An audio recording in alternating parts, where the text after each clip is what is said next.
Case number 24C out of 24. Are these your motions, Mr. Ludwiczak?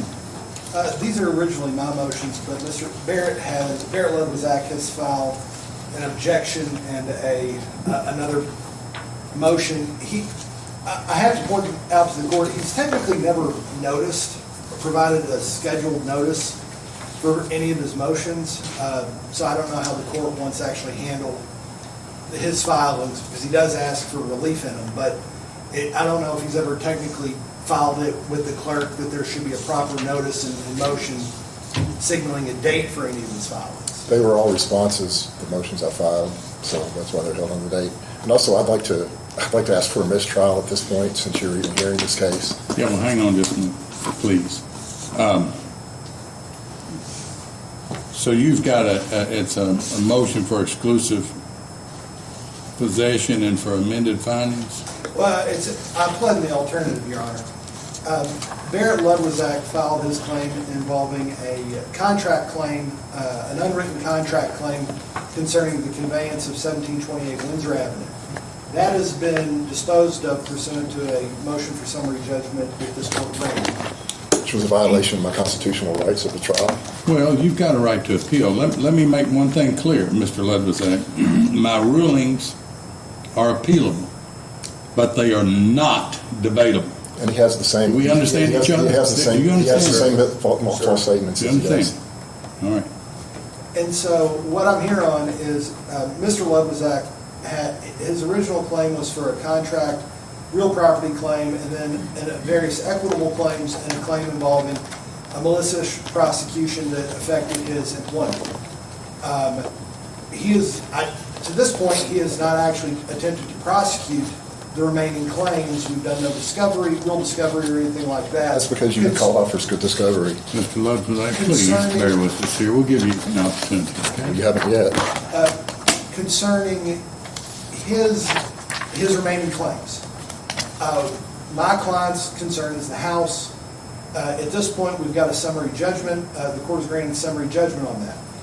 We either want the court to grant exclusive possession to my client or amend its prior ruling on the summary judgment, make it final and appealable, and Barrett Ludwiczak can appeal that, and we can get it to the Court of Appeals, and I can seek a forcible detainer action in district court. My client's concern is the house and regaining possession of the residence, and we either need to keep the record clean and the court order exclusive possession, or make final and appealable its summary judgment order, and Mr. Ludwiczak can appeal that if he wants. Did I not have final and appealable language in there? I did not put it in there, Your Honor. It was my fault. The order that I tendered, the only change is includes the line final and appealable right there. Oh, that's what you wanted me to add. That's the only amendment. That's the only amendment. Okay. Now, talk me through this again, though. What was the alternative that would result in having to go to district court? Why would we want to do that? A forcible detainer? I've had a circuit court tell me before that for a possession argument, once a final and appealable order is entered, to seek it at district court rather than through the circuit court. I don't have a problem if the court orders exclusive possession. I don't have a problem if the circuit court makes this final and appealable and says file a eviction action on the second floor.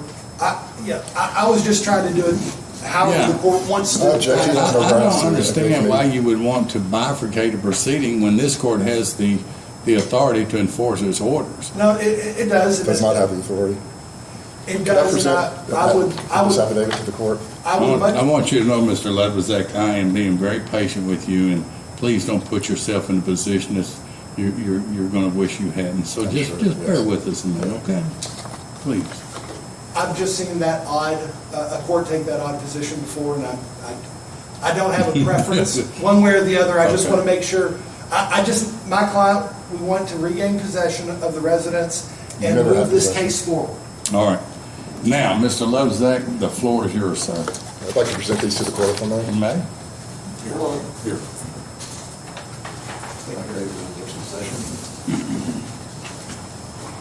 Father has no claims for this house. He's never stepped foot in my house. He's never been a landlord. So you're now making a claim for adverse possession. Is that what this is about? Go right ahead. That's what it is. My father's never been a landlord. I've never been a renter. It's in the documents that you signed. It's a lie. He didn't even complete discovery to back up the stuff that my father claimed. And then you base the summary judgment and you denied me a chance of a jury trial. And right now I have a pending KRS 26A020 pending with the Supreme Court about you and your brother recusing yourself from my case. And Say that again? I have a pending KRS 26A020 order with the Supreme Court pending, and I verified with Katie Bing that it's pending. It's a motion for recusal for you and your brother both to recuse yourself from my case. And I don't recall any motion having been brought before me requesting recusal. when it's filed here, it's mailed directly to the Supreme Court. I don't know what the clerk does with it. Okay. It's not up to me. If the Supreme Court says I'm recused, God bless them. But until they do, I'm sitting on the case. I haven't heard any basis articulated, nor even a request for me to recuse. Well, that's not my problem that the clerk doesn't, give you information. All right. Well, go on. What else do you want to say? I'd like to call for a mistrial at this point. A mistrial of what? A mistrial of my whole case. My case has been completely ruined by you and your brother. You denied my rights again and again. It's in that motion too. Yeah. I mean, if you get a copy of that would explain everything. Well, don't you have that issue? You both signed orders. He flat out lies in the orders. He misstates what I asked for in my complaint, and he gets orders signed no matter what he puts on there. And it's my rights of material. Then he comes and says that I haven't tried to do it. I've tried to do it. He's trying to steal my house based on procedure. Mm-hmm. My mother left me the house, and my father's trying to steal the house. He's lied in court. He's lied under oath. Nobody has done a thing about it. And I'm not going to give up my house to a greedy old man who's lying to steal my home. I'm his son. He's trying to put me out on the street with this. This is ridiculous. Your Honor, Frank Mercado is here. He is the executor of Martha Ludwiczak's estate. Yeah, Frank's the reason for all this. He's what? Frank's the reason for all this. He prepared my mom's will. Okay. And he's also the executor. And he did not tell my mom that wording in the will would not. He made the will in knowing that he was not going to be able to bequeath what she wanted to have done. Okay, so He should have not done. It's not ethical. okay, so what I'm going to do now is turn my attention to Mr. Goetz. I want to let him have his say for a minute. Okay? Sure. Fair enough. The deed of conveyance to Jim and Martha Ludwiczak had rights of survivorship. The will did bequeath or purported to bequeath the residence to Mr. Ludwiczak, Barrett Ludwiczak. The problem is the deed of conveyance with the rights of survivorship, the right upon Martha's passing, the right to the residence, fee simple vested in Jim Ludwiczak. There was no conveyance possible to Barrett Ludwiczak. Because the person who prepared my mother's will didn't tell her about that, which was Frank. Well, regardless of why, Well, it's unethical. the legal effect of it is that that's what happened. So I understand the frustration, but it doesn't change the fact That you're trying to steal somebody's house on procedure. The fact that you even helped that scumbag out is ridiculous. okay. And the courts helped him out on his lies, and that's why I want a mistrial. This whole case is ridiculous. Well, it's unfortunate. Well, yeah, it's very unfortunate. I agree. It's very unfortunate that my constitutional rights are being violated, that I wasn't able to complete discovery. We didn't even agree on a time for discovery. All right. And the only reason he filed his motion for summary judgment is because he wouldn't answer my questions for discovery. He kept giving me boilerplate objections, stuff that my father said. I wasn't asking for things that were out of the ordinary. I was just asking for proof of things my father said in the deposition.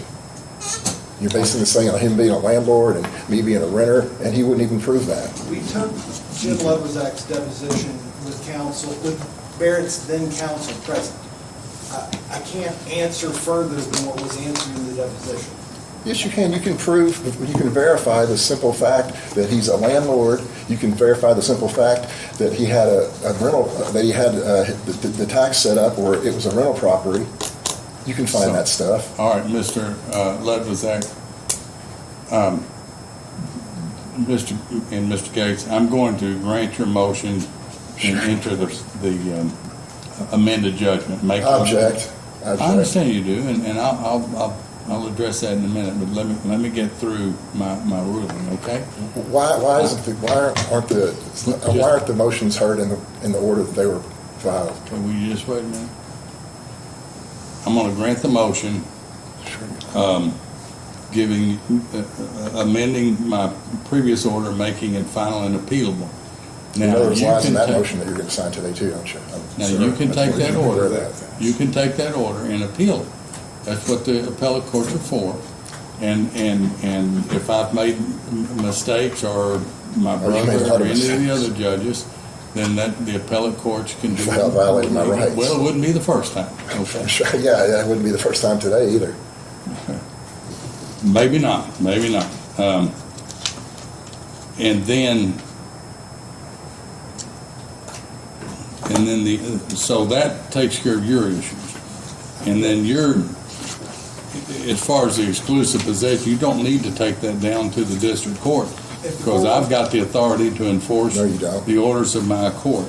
Thank you, Your Honor. And so you have an objection to the motion for exclusive possession. I object, and I also want to ask for another mistrial again. Okay, well, your objection is overruled. Of course it is. I can tell the truth and get overruled, but he can lie all day and you'll sign the order. Of course, it's a joke.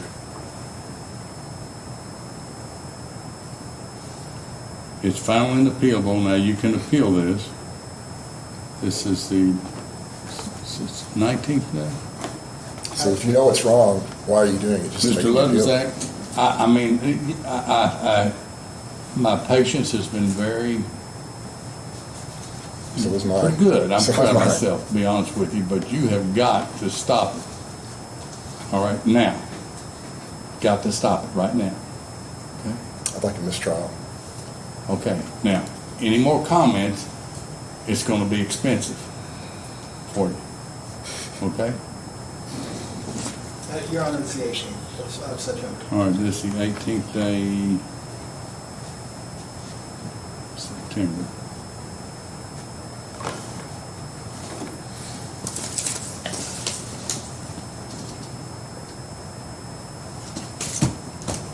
All right, get you a copy of that order, and you can take whatever action you deem necessary after that, Mr. Ludwiczak, and I do wish you well.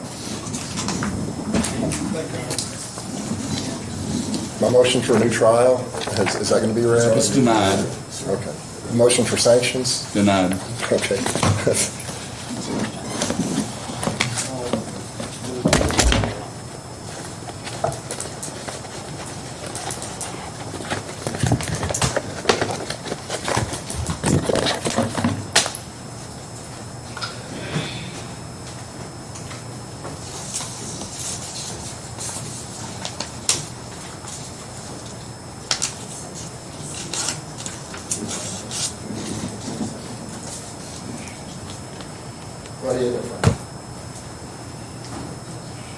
Frank, it's always good to see you. Good to see you, gentlemen.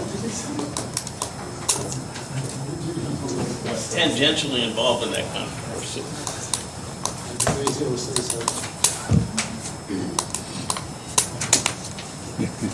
Well, I tell you, it ain't over.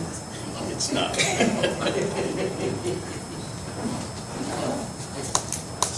All right, can we move on? Case number 23 CR 1194, Hayden versus Bobby Wilson Furnishing.